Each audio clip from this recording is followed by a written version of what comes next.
Bismillahirrahmanirrahim. An Jabir bin Abdullah an Nabiy sallallahu alaihi wasallam qala u'titu hamsan lam ya'tuhunna ahadun min qabli nusirtu bi ru'bi mashiratan syahri wa ju'ilat lil ardu masjidan wa tahuran fa ayyuma rajulun adrakathu salatu falyusalli wa zaraka al-hadis. Wa fi hadis Huzaifah radhiyallahu anhu inda Muslim wa ju'ilat turbatuha lana tahuran idza lam najidil ma'. Jadi bab tayamum ini tentunya kita sudah sering kenal. Tayamum tentunya pengganti daripada wudu. Ya. Apabila tidak ada air. Tayamum juga dikenal dalam bahasa mengusap. Kurang lebih sama dengan masya'ah, yamsahu. Jadi tayamum ini pengganti daripada wudu apabila tidak ada air. Itu satu kata ilmu fikih. Kemudian yang kedua, pengganti wudu ada air apabila ada hal yang membolehkan untuk tidak berwudu memakai air. Jadi tayamum ini bukan hanya tidak ada air, salah satunya apabila ada hal-hal yang memang mendesak, rukhsah, dibolehkan dalam diri kita untuk tidak disentuh oleh air karena sesuatu sebab. Kalau dalam ayatnya nanti bisa kita cari di surat An-Nisa ayat 43, kurang lebih begini, falam tajidu ma'an fatayammamu sa'idan tayyiban wa amsahu biwujuhikum wa aydikum. Jadi kata Allah, apabila kamu tidak mendapatkan air, maka bolehlah kalian bertayamum sebagai ganti daripada air. Sa'idan tayyiban, dengan tanah debu thayyib yang bersih, dengan cara wa amsahu biwujuhikum wa aydikum, hanya dengan cara menyapu dua anggota saja, wajah dengan kedua tangan. Hadis dari Jabir bin Abdullah bahwa Rasulullah SAW bersabda, aku diberikan 5 keutamaan yang tidak pernah diberikan kepada nabi-nabi sebelum aku. Dari 124.000 nabi dan rasul, tidak ada yang diberikan seperti baginda Rasulullah SAW. Di antaranya kata Rasulullah, aku diberikan oleh kemudahan, kelebihan oleh Allah dibandingkan dengan nabi sebelumku adalah setiap musuh akan merasa takut dengan aku. Jadi wajar beberapa perang orang Islam menang. Jadi disampaikan 1 bulan perjalanan. Jadi 1 bulan jarak. Jadi kalau 1 bulan jarak dulu berapa ribu kilometer. Ketika dulu di zaman Nabi, Rasul ketika mengembangkan ini agama, ketika ada yang menghina agama, ketika ada peperangan di zaman dulu, masih 1 bulan jarak itu musuh sudah gentar dengan pasukan Islam itu dulu di zaman Nabi. Kemudian waju'ilat bil ardi masjidan wa tahuran, dijadikan semua tanah ini bisa jadi masjid, tempat salat. Kemudian tanah juga dijadikan bagiku bisa untuk tempat bersuci. Nah, ini masuk penjelasan tentang tayamum. Jadi dibolehkannya tanah di mana saja di bumi ini kita boleh salat. Yang penting aturan-aturan hukumnya sesuai, najis tidak ada dan sebagainya yang lalu kita sudah bahas. Nah, salah satunya dijadikan tanah ini juga bisa dipakai untuk bersuci, pengganti wudu. Yang lainnya, sehingga kata Rasul, apabila seseorang di antara kalian mendapatkan waktu salat dan dia tidak mendapatkan masjid, dia tidak mendapatkan musalla tempat sembahyang, maka dia boleh sembahyang di mana saja apabila waktu salat sudah tiba. Itu juga kemudahan kita umat baginda Rasul. Jadi ketika kita bermusafir kemana saja, waktu salat sudah masuk, sudah sesuai dengan aturannya, kita tidak dapatkan masjid, kita tidak dapatkan tempat sembahyang, musalla, kita boleh salat di mana saja. Yang lalu sudah kita bahas. Misalnya tiba-tiba kita ada di sungai, Ya bahasanya sekarang yang muda sekarang ini banyak orang rihla. Rihla ini biasanya akhir pekan, pergi dengan keluarga, tiba-tiba di sungai, tidak ada masjid, liburan. Maka bagi umat Rasulullah, kita ketika masuk salat, kita salat di pinggir sungai boleh, kita salat di sungai juga boleh, yang penting airnya tidak dalam. Boleh kita salat. Begitu juga ketika kita fi syatirul bar, ketika kita ada di pinggir laut, tidak ada masjid, tidak ada musalla, maka bagi umat Rasulullah salat kita di pasir di pinggir laut itu dibolehkan, sah. Begitu juga yang lalu sudah kita bahas, bagaimana seorang petani, tukang kebun atau sawah ketika masuk salat, jaraknya ke rumah tidak memungkinkan untuk pulang jauh, maka dia salat di tempat pertanian, jadi kebunnya, di sawahnya. Jadi tidak ada yang kotor. Dia mau lapis apa? Kalau bawa sejadah, alhamdulillah ada daun, salat di atas daun. Yakin tanahnya suci, yakin bersih tanahnya, tidak ada anjing di situ, tidak ada babi di situ, tidak ada najis. Tanahnya dipakai di situ, kita sembahyang, sah sembahyang. Apalagi kalau seorang petani tidak sempat bawa pakaian salat, tidak bisa. Jadi kalau memang rasa-rasa pakaian kebunnya kotor, mandi saja, basahkan pakaian kebun, mandi, bersihkan najisnya, salat dalam keadaan basah-basah, sah sembahyang. Itu saking pentingnya ini sembahyang 5 waktu, jangan sampai ditinggalkan karena kabair, dosa besar. Jadi kita sudah lihat Nabi sampaikan salat berdiri, salat duduk, salat berbaring, salat isyarat, salat dengan lisan, dengan hati atau disyaratkan. Artinya salat dalam perjalanan ada jamak, ada kasar, salat bagaimanapun tidak ada perintah salat itu bahwa tidak ada keringanan. Caranya boleh ringan, tapi salat harus ditegakkan. Kecuali wanita haid, wanita nifas boleh tidak salat. Jadi kalau laki-laki yang tidak sembahyang, mungkin ditenggarai dia sementara haid atau sementara nifas. Jadi tidak ada cara untuk tidak sembahyang. Boleh sembahyang di mana saja. Ini kelebihannya. Di antaranya yang lain juga kata Nabi, diharamkan bagi-bagi ganimah. Ganimah ini maksudnya apabila terjadi peperangan, kemudian musuh kalah, itu sebenarnya ini jadi hukum internasional, jadi hukum dahulu jahiliyah sampai sekarang. Ketika ditaklukkan, maka hartanya itu boleh diambil, itu namanya ganimah. Tapi bukan diambil pribadi, dimasukkan di Baitul Mal. Nanti Baitul Mal yang membagi mana-mana yang dibutuhkan untuk kesejahteraan masyarakat, kesejahteraan umat. Ada juga namanya fa'i. Fa'i ini harta tanpa peperangan. Jadi ketika mau perang, musuh sudah mengalah duluan, maka ini namanya fa'i. Ini dibolehkan untuk diambil, dimasukkan di Baitul Mal, bukan menjadi harta pribadi bagi Rasul. Kemudian memberikan syafaat. Jadi Rasulullah satu-satunya Nabi yang akan memberikan syafaat nanti di hari kemudian. Tidak ada nabi-nabi yang lain.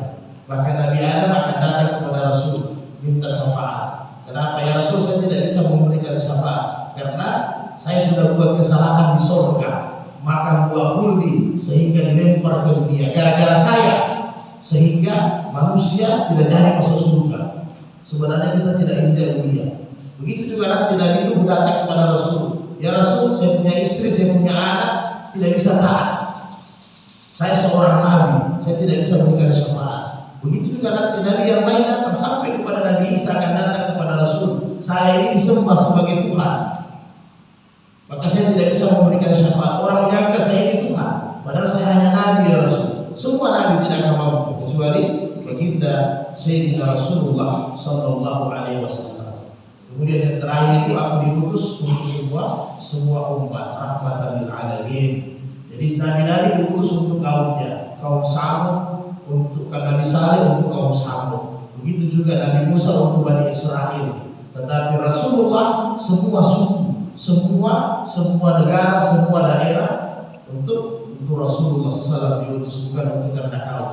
Karena nabi terdahulu apabila ada umpamanya orang Bugis yang mahluk, diturunkan nabinya orang Bugis. Apabila ada orang Jawa yang mahluk, diturunkan nabinya orang Jawa. Kira-kira begitu nabi-nabi dulu. Tapi Rasulullah untuk seluruh alam tanpa terkecuali. Kemudian dijadikan bagiku tanah adalah bersuci apabila tidak menemukan air.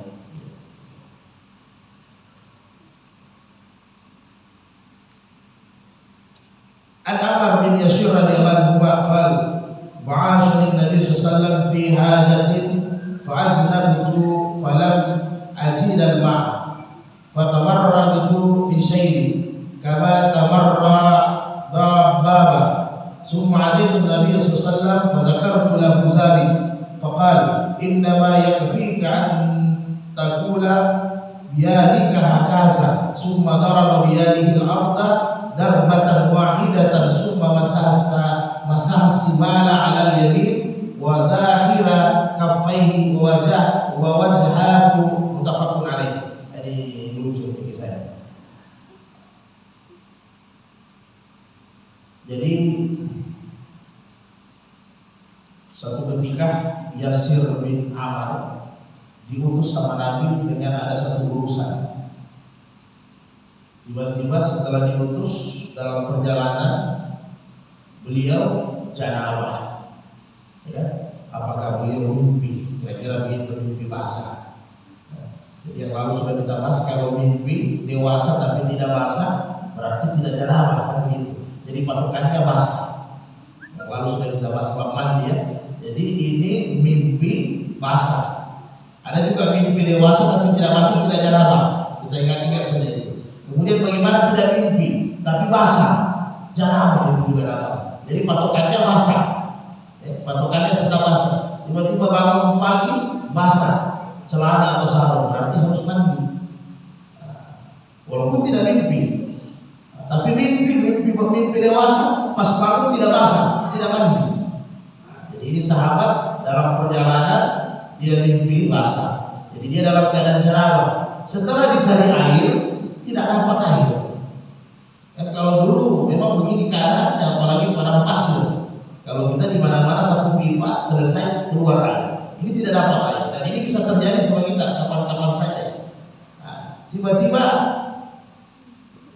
saya karena tidak dapat air, saya berpikir memang ada tayamum, tapi ini ilmu tayamum semua tahu, dia tahu. Sahabat yang sering dia belum tahu semua ini ilmu tayamum. Maka dia buat improvisasi.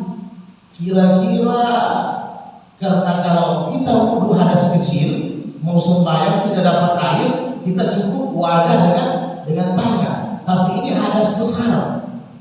Maka dia buat coba-coba sendiri. Apa yang terjadi? Dia buka bajunya, dia berguling di tanah. Jadi dia berguling di tanah. Dia kasih kena semua tanah badannya. Dia guling dapat seperti mana gulingannya binatang. Bagaimana kira-kira kalau kucing guling di tanah, begitu kira-kira. Setelah itu dia salah. Jadi setelah itu dia salah. Maka ketika sampai kepada Nabi, ketika sudah pulang dari pekerjaan yang ditugaskan sama Nabi, pekerjaan selesai, sebelum balik dia sampaikan permasalahan kepada Nabi. Karena dia mau harus cerita, ya Rasul, saya tiba-tiba janabah. Terus kata Rasul, karena tidak dapat air, saya tayamum. Nabi bilang betul. Terus setelah itu saya tayamum dengan cara saya berguling-guling di tanah. Saya banting badan saya guling-guling di tanah, Nabi tersenyum. Jadi inilah juga hebatnya Nabi. Tidak pernah menghardik walaupun tidak tepat. Jadi Nabi sampaikan, tidak usah ente berguling-guling seperti itu. Nabi katakan, cukuplah kata Nabi seperti mana tayamum, biar dia hadas besar. Jadi cukuplah Nabi bilang, tidak usah ente guling-guling di tanah, sudah cukup ente telapak tangan, cari debu, cari tanah yang bersih, maka setelah itu sapu wajah satu kali saja. Nabi bilang ya, sapu wajah satu kali, kemudian ambil lagi debu, kemudian yang kiri menyapu yang kanan terlebih dahulu. Jadi debu, jadi ini dulu Nabi bilang, ini kan belum dipakai. Ya, nanti sambung ini, sambung lagi ini, baru kiri. Sudah Nabi bilang begitu saja. Nabi bilang Biyadika hakaza summa daraba yadayka innama yakfika. Jadi sudah cukup. Dengan cara begitu sudah cukup. Itu sudah seperti mandi besar. Untuk tayamumnya sama. Jadi tidak usah guling-guling di tanah. Jadi mudahnya ini Islam. Artinya apa? Dalam keadaan tidak ada air, dalam keadaan janabah masuk waktu subuh, tidak ada jalan untuk tidak salat subuh, tidak bisa. Jadi ada caranya, tidak ada air, tayamum seperti biasa. Dia tayamumnya untuk hadas besar. Nah, nanti persoalan dapatkan air itu ada fikihnya lagi, beda lagi. Yang penting pada saat masuk waktu salat tidak dapatkan air, buat cara begitu saja. Biar mandi begitu caranya. Jadi jangan mandi tanah. Sebenarnya sahabat ini secara rasional masuk akal, Pak. Ya kan?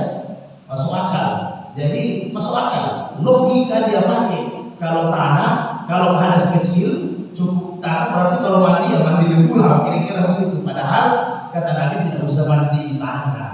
Tidak perlu guling-guling. Seperti mana tayamum saja itu sudah cukup, tinggal niatnya. Ketiga itu niat untuk hadas besar. Bukan itu saja.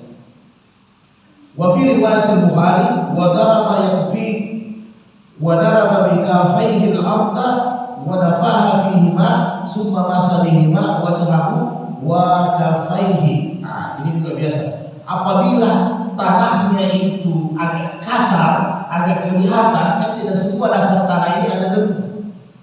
Tidak semua ada debu, biasa ada tanahnya. Jadi kalau ada tanahnya, kata Nabi jangan langsung disapu di muka. Jangan langsung disapu di muka. Wa nafa fihi ma, boleh ditiup. Itu satu. Boleh ditiup. Yang kedua, boleh juga di apa namanya di bahasa Indonesia? Di kipas begini. Ini boleh juga untuk menjatuhkan yang kasar-kasarnya. Karena tidak semua dasarnya itu bagus. Nah, kalau kita di pesawat atau di rumah, mungkin bisa kita ambil dinding. Debu di dinding aman. Mau ditiup atau mau tidak dibeginikan aman. Karena tidak akan merusak wajah kan. Tidak. Yang kita ngerti kalau memang kita di luar, kita cari dasar tanah, jadi tiba-tiba ada kerikil-kerikilnya. Tidak mungkin kita mau sapu di muka tanpa mau jerawat kita. Jadi pasti kita tiup dulu atau dipukul-pukul sedikit baru.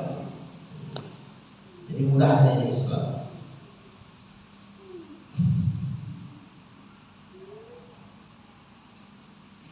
Jadi dalam ayat An-Nisa ayat 43 tadi, maka dua saja anggota tayamum. Dua saja anggota tayamum. Jadi tidak sama dengan wudu. Wajibnya wudu dalam ayat Al-Maidah ayat 4. Itu saja kita ingat-ingat. Wajibnya wudu yang lalu kita bahas 4. Kemudian wajibnya tayamum 2 setengahnya. Itu saja diingat. Jadi tidak wajib wudu tentunya seperti lalu kita sudah bahas, muka, kedua tangan, sapu kepala, kemudian kedua kaki sampai mata kaki, ini sampai siku. Itu saja wajib wudu. Yang lainnya sunnah wudu. Ini maksudnya wajib wudu kalau air tidak cukup. Air hanya 1 aqua, tapi lalu kan kita sudah coba air 1 aqua itu bisa. Sempurna wudu air 1 aqua bisa. Nah, tinggal cara-cara kita. Nah, kemudian wajibnya tayamum hanya 2, muka dengan kedua tangan sampai siku. Jadi tayamumnya jangan hanya sampai begini, tetap siku sampai siku sama dengan aturan wudu. Jadi wajahnya juga jangan hanya ini. Nah, ini disampaikan sama ibu yang gara-gara pakai lipstick, pakai apa. Jadi jangan. Semua wajah-wajah itu kata Imam Syafi'i, semua ini wajah. Bahkan kata Imam Ahmad, wajah itu sampai dengan lil khayd, jangkut sini, ini wajah semua. Nah, itu yang disebut dengan wajah. Jadi 2 itu saja anggota tayamum, tidak banyak, tidak ribet.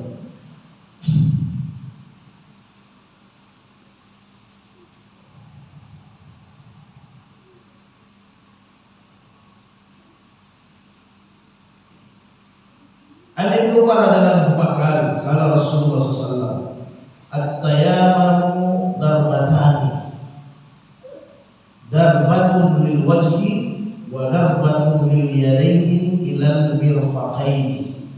Ada rukunnya sahih. Tayamum itu hanya ada dua tepukan. dua gerakan yang satu.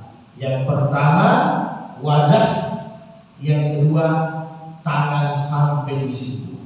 Itu saja. Itu dasarnya, itu dari ini. Dan ini sepakat ulama 4 mazhab, tidak ada berbeda pendapat tentang ini.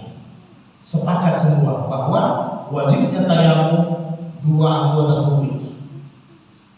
Yang beda dari ulama mazhab itu jumlahnya. Jadi ada jumlahnya, tapi Syafi'i, Imam Ahmad itu tetap 1 kali. Jadi ada juga yang membolehkan 2 kali di luar daripada mazhab. Nah, jadi intinya 1 kali sudah bisa. Jadi kalau kita nanti lihat orang 2 kali, jangan kita hardik. Oh, antum salah, antum mungkar. Karena ada dasar-dasar yang membolehkan. Nah, jadi jangan kita menghakimi orang, padahal sebenarnya ada dasar hukumnya yang lain. Kemudian dasar tanah yang dipakai, kalau Imam Syafi'i dengan Imam Ahmad paling bagus debu, sehingga kalau debu tidak perlu kita tiup. Tetapi Imam Hanafi dengan Imam Malik semua boleh. Jadi mau debu, mau tanah, yang penting jangan kotoran. Asalnya kotoran yang kering, ya, sama. Yang lalu Nabi dikasih batu 2 kali, ketiga kali dikasih kotoran. Nah, kotoran tidak bisa dipakai untuk membersihkan. Walaupun dia kotoran sudah bentuknya seperti batu, tidak boleh digunakan.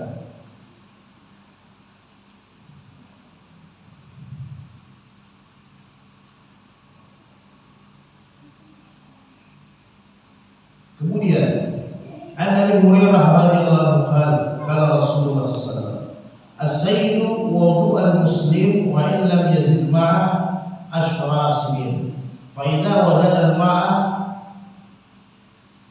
falyattaqillaha wal yumassihu basyaratahu, rawahu Bukhari. Tanah yang berdebu itu alat untuk berwudu, mengganti wudu, tayamum bagi seorang muslim apabila tidak mendapatkan air. Wa in lam yajidu ma asyara sinin, walaupun itu bisa dipakai, walaupun Nabi bilang sampai 10 tahun kalau memang air tidak ada. Itulah maksudnya. Artinya pembatasan tayamum ini tidak ada selama tidak ada air. Jadi silahkan beberapa hari, beberapa masa selama tidak ada air. Dan ingat, yang lalu mungkin sudah kita bahas, ketika di tempat kita tidak ada air, bagaimana caranya kita menggunakan tayamum ini? Maka jumhur ulama khususnya Imam Syafi'i, maka kita harus mencari air ini kurang lebih 2 mil. 1 mil 1,5 kilo, berarti kurang lebih 3 kilo. Kita harus berusaha cari air kurang lebih 3 kilo. Imam mazhab yang lain mengatakan kalau seandainya mencari air itu akan melewati waktu salat, maka jangan dipaksa dicari, tayamum. Misalnya ini sudah masuk 12:30 waktu zuhur, tidak ada air, terpaksa kita keliling cari air. Belum sampai 2 mil, belum sampai 3 kilo kita keliling. Jadi kita keliling istilahnya jalan kaki, bukan naik motor. Karena kalau naik motor Pak biar sampai Mangoro belum, masih pendek tidakkan. Kalau sekarang kita sudah cari, tiba-tiba waktu sudah jam 2:30, air belum dapat. Maka kalau sudah begini harus tayamum, tidak boleh. Kenapa? Nanti kalau lewat waktu salat sudah berdosa kita. Jadi dikira-kira saja. Jadi dalam contoh, dalam bentuk-bentuk lain bisa kita buat dalam bentuk-bentuk lain. Kita sudah berusaha cari air, tidak ada di hutan, atau kita sementara perjalanan, mobil mogok di tidak ada perumahan, bukan perkampungan, dan tidak ada sama sekali air, maka apalagi kalau subuh, tiba-tiba kita sudah bangun jam 5, karena subuh itu agak mepet sekali waktunya, kurang lebih 1 jam.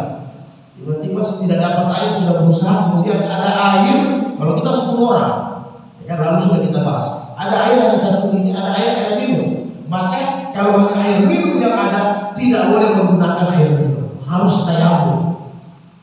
Jumhur ulama. Kenapa? Kaidah usulnya keselamatan jiwa jauh lebih utama dari semuanya. Oke? Jadi jangan nanti air minum dipakai wudhu, habis salat orang mati semua. Jadi tidak boleh. Air minum tidak boleh dipakai kalau memang terbatas. Satu aqua, tapi orang menggunakan 10. Logikanya kalau dipakai habis. Air minum tidak boleh,